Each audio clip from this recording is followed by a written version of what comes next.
So you've probably heard of the Wolf of Wall Street, right? The guy who scammed America, made millions from pure deception, and then somehow got Hollywood to turn his whole criminal enterprise into a blockbuster movie?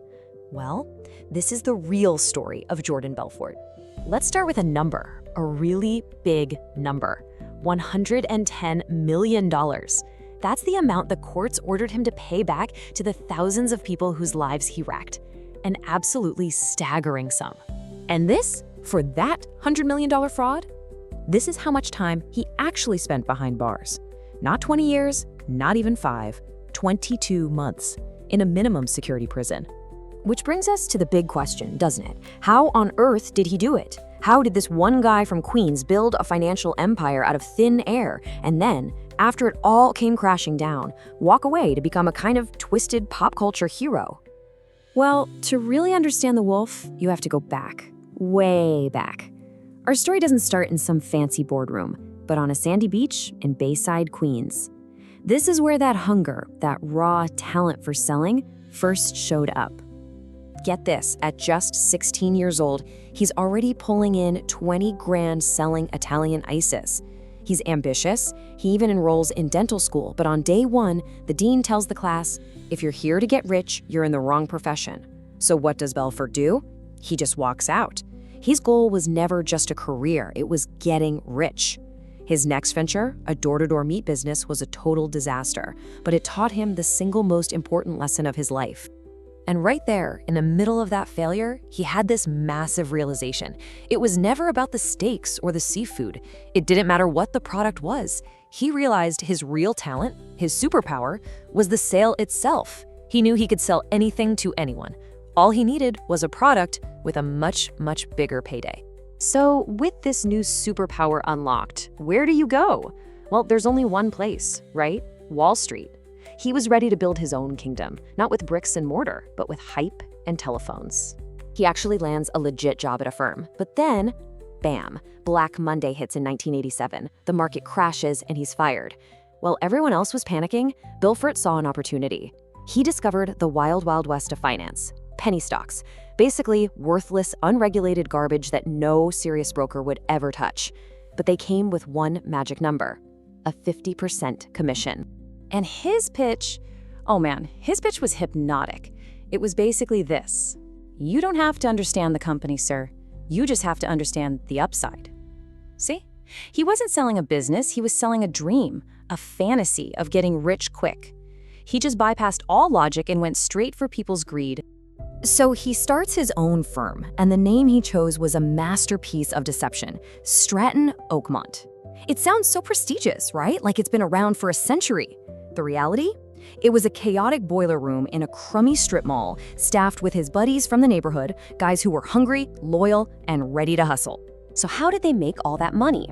With a classic, dirty little scheme called the pump and dump. It's actually pretty simple, totally illegal, and works like a charm if you have no conscience whatsoever. All right, here's the playbook. Step 1. Belfort and his inner circle would secretly buy up almost all the stock in some worthless company for pennies. Step 2. He unleashes his army of brokers on the phones, creating an insane buying frenzy with his scripts. Step 3. As all these unsuspecting investors pile in, the stock price skyrockets. And then, the final move, Step 4. At the absolute peak, Belfort and his crew dump all their shares at once, making millions in an instant while the stock price crashes to zero, wiping everybody else out. But here's the thing about an empire built on lies. It can't last forever. By the mid-90s, the money was flowing like a river, but the whole operation was starting to rot from the inside out. I mean, the image they were selling was absolute peak success. Rolexes, Lamborghinis, these legendary parties. But behind that curtain, it was pure chaos.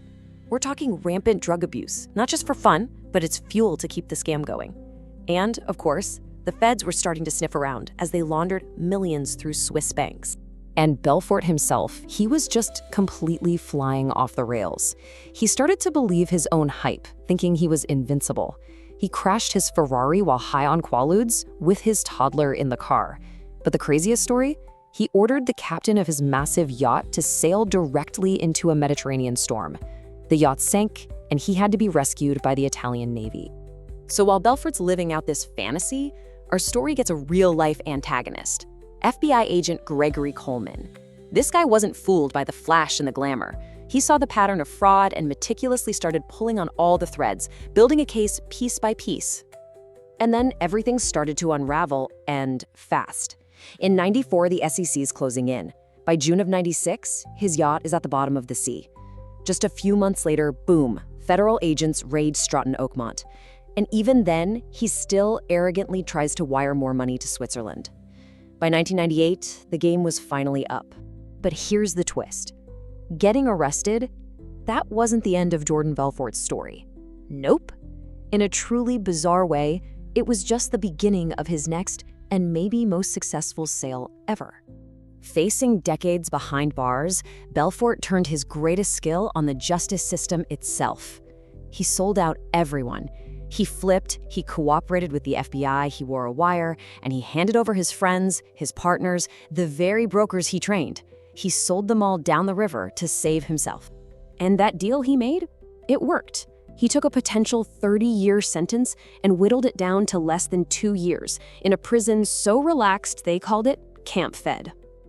And get this, while he's there, his cellmate is none other than Tommy Chong from Cheech and Chong. Belfort would tell him all these wild stories, and Chong gave him the advice that would change everything. You gotta write it all down. So he did. And that brings us to the two starkly different legacies here. For Belfort, the story he wrote becomes a bestseller, then a Scorsese movie. He reinvents himself as a sales guru traveling the world. For his victims, they lost everything. Retirement funds, life savings, and that $110 million, they've seen almost none of it.